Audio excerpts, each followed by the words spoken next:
नमस्ते सम्पूर्णमा भिजिट भिसाकाण्ड अहिले व्यापक रूपमा चलिरहेको छ। यसै बीचमा पोखराकी सोनु विक चाहिँ जो आफू बेचिएको पनि थाहा छैन, उहाँ चाहिँ बेचिनु भएको छ। एकैछिन उहाँको भिडियो हेर्नुस् त। नमस्ते, मेरो नाम सोनु विक हो। म पोखराबाट हो। म बेचे भन्ने मलाई थाहा भएन। म चाहिँ खास कम्पनीको लागि भनेर मलाई ल्याउने यहाँ। म बेचेछु, मलाई थाहा भएन। मेरो गल्ती केही पनि छैन। मैले हिजो काम गर्दै थिएँ। मैले मिस्टेकली उसले आफ्नो छोराको क्लिन गर्न जा भनेर म सामान क्लिन गर्न जाँदा मैले गोजीमा सामान राखेँ। सामान राख्नु मैले त चोरेको होइन। उनीहरूले मलाई चोर्यो भनेर मलाई पिटे कुटे होइन, मारेर फालिदिन्छु भने खान्। मेरो केही गल्ती छैन यसमा। मलाई निकाल्ने कोसिस गर्नु। मेरो नाम सोनु विक हो। म पोखराबाट हो। म अहिले 25 वर्षको भएँ।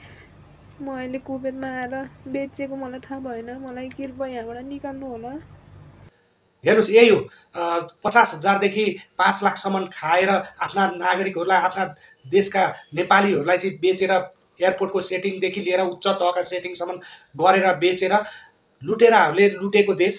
अहिले एकजना चेलीले अर्काको देशमा आफू बेचिसकेपछि बल्ल थाहा पाएर अर्काको देशमा पुगिसकेपछि आफू बेचिएको र आफूले दुःख पाएको यो भिडियोमा बताइराख्नु भएको छ। यसरी आफ्नै यी दलालहरू कतिसम्म छौ तिमीहरू? तिमीहरूका घरमा दिदीबहिनी छैनन्? तिमीहरूका छोरी चेलीहरू छैनन्?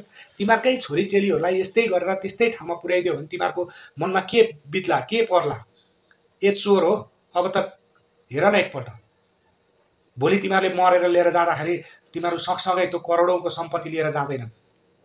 तिमीहरूलाई जलाउनको लागि आर्यघाटमा अरूलाई जसरी दाउराले पोलिन्थ्यो नि, तिमीहरूलाई त्यसै गरी दाउराले पोलिन्छ अथवा त्यही माटो मुनि दफन गरिन्छ। तिमीहरूलाई त्यो पैसाले पुरिँदैन, तिमीहरूलाई त्यो पैसाले पोलिँदैन।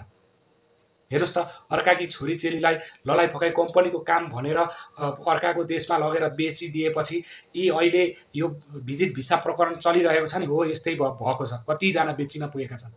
यहाँ नेपाली दलालहरूले सेटिङ गरेर एयरपोर्टका हाकिमदेखि माथि मन्त्रीहरू नेताहरूसम्मलाई सेटिङ मिलाएर चाहिँ आफ्ना यी जनताहरूलाई कसरी हुन्छ अर्काको देशमा बेचेर आफू मालामाल हौँ, आफू कमाउँ, आफ्ना परिवारहरू सुख सहेलमा रहौँ र अरूको जिन्दगी जे होस् होस् भन्ने छ। यस्तो राजनीति गरेर बसेका छन् देशमा। अनि अहिले पनि अझै पनि हामी यिनैलाई जय जयकार गर्दै पछि हिँडिरहेका छौँ।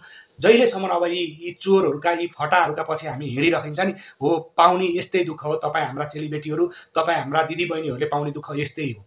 यिनीहरूले पैसाको लागि जे पनि गर्छन्। अरूलाई अब हुन त केसम्म नगरून्, ज्यान मार्ने जिउँदै मान्छे पोल्नेहरूलाई पनि यिनीहरूले छुटकारा दिन्छन् र कोही मान्छेले राम्रो गर्छु भन्छ भनेदेखि त्यस्ता मान्छेहरूलाई जेलभित्र खोज्छन्। अनि अझै पनि हामी यिनीहरूलाई नै जय जयकार गरेर हिँड्छौँ। यी चेलीको चाँडोभन्दा चाँडो उद्धार होस् र सम्बन्धित निकायको ध्यान जाओस्। उहाँ चेलीलाई चाँडोभन्दा चाँडो उद्धार गरियोस्। धेरैभन्दा धेरै सेयर गरेर सबै माझ पुर्याउनु होला। हस्त जय नेपाल।